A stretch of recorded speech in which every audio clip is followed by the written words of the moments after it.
Le Français est attablé en terrasse d'un café du centre de Moscou lorsqu'il est interpellé. Sans opposer aucune résistance, il est embarqué dans un véhicule de police. La vidéo montre ensuite cette plaque signalétique du puissant comité d'enquête russe sur le mur d'un bâtiment qui semble être celui où est emmené le suspect. Laurent Vinatier, 48 ans, est alors soupçonné d'avoir collecté illégalement des informations sur les activités militaires de la Russie.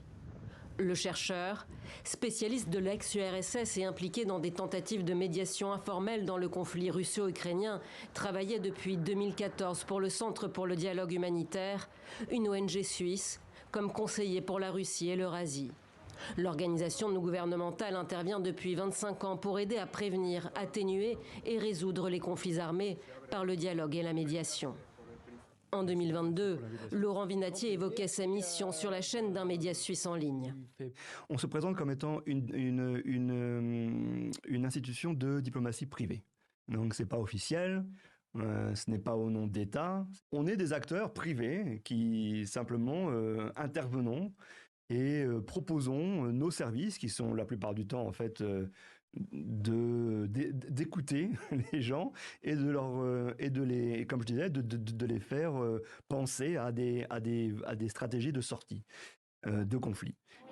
Selon le comité d'enquête russe qui dépend directement du Kremlin, le Français s'est rendu à plusieurs reprises en Russie ces dernières années, sans s'être déclaré aux autorités en tant qu'agent étranger, comme l'exige Moscou de la part de toute personne participant à des activités politiques ou à la collecte d'informations militaires et bénéficiant d'un soutien étranger.